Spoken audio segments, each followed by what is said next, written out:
Hello everyone, আসসালামু আলাইকুম। আশা করছি সবাই ভালো আছেন। আবারও চলে আসছে আপনাদের সাথে একটি নতুন ভিডিও নিয়ে। আশা করছি আজকের ভিডিওটা আপনাদের সবার ভালো লাগবে।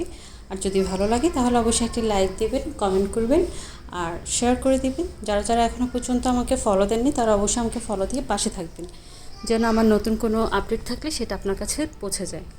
প্রতিদিনের মতোই আজকে আমি সকালে উঠে নাস্তা বানাতে চলে আসছি, কিন্তু আজকে আমার রুটি পরোটা কোনোটাই বানাতে ইচ্ছা করছিল না। তো ভাবলাম কি বানাবো, একটা নতুন কিছু আজকে রেডি করা যাক।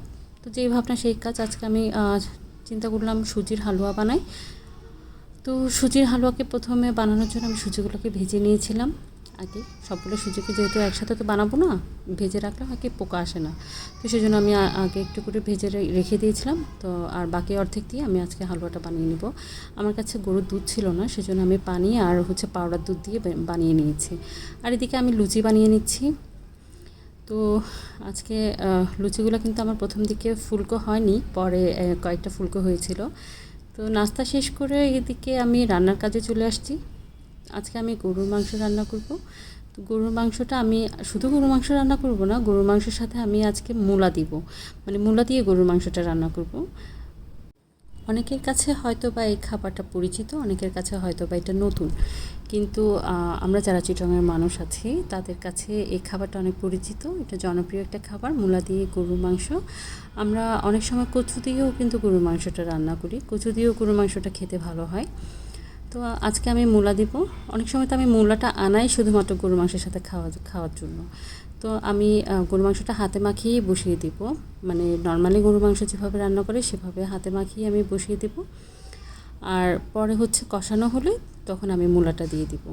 আর এদিকে এক চুলে আমি গরুর মাংসটা বসিয়ে দিয়েছি, আর আরেক চুলে আমি ভাজি করব। আজকে মিষ্টি কুমড়া ভাজি করব, তো সেটাই রেডি করব। মাঝখানে আমি একটা কথা বলতে চাই, সেটা যারা যারা এখনও পর্যন্ত আমাকে ফলো দিয়েছেন, আমার প্রতিটা ভিডিওতে লাইক দিয়েছেন, কমেন্ট করেছেন আর রিয়াকশান দিচ্ছেন, তাদেরকে অসংখ্য ধন্যবাদ। এভাবে পাশে থাকবেন যেন আমি আরও উৎসাহ পাই ভিডিও রেডি করার জন্য। তো এদিকে আবার কাজে চলে আসি। তো এদিকে আমার মিষ্টি কুমড়া রেডি হয়ে গেছে, আর ওইদিকে আমি এভাবে মাংসটা কষিয়ে মূলা দিয়ে দিব। এ পর্যায়ে মূলার সাথে একসাথে কষিয়ে আমি একেবারে পানি দিয়ে ঝোল দিয়ে সিদ্ধ হলে তারপর নামিয়ে ফেলবো। আর এদিকে বাইরে তাকিয়ে দেখি বৃষ্টি চলে আসছে। তাড়াতাড়ি করে আমি আমার জুতোগুলোকে ঢুকিয়ে নিচ্ছিলাম। এগুলো ধোয়া জুতা, যেগুলো আমি কালকে শোরে একটা ক্লিন করার সময় সবগুলো জুতো বের করে আমি ধুয়ে নিয়েছি। আর এভাবে আমি সবগুলো শুকিয়ে প্যাকেট করে করে রেখে দিচ্ছি। আর যেগুলো কিছু জুতা ভিজাই রয়ে গেছে, তো যেগুলো শুকিয়েছে শুধু সেগুলোই আমি ঢুকিয়েছি। আসলে সড়কের মধ্যে মানে আলো বাতাস না ঢোকার কারণে এটা অনেকটা একটু কেমন জানি স্যাঁতস্যাঁতে হয়ে গিয়েছিল, এই জন্য ধুয়ে ফেলেছি সবগুলো জুতো।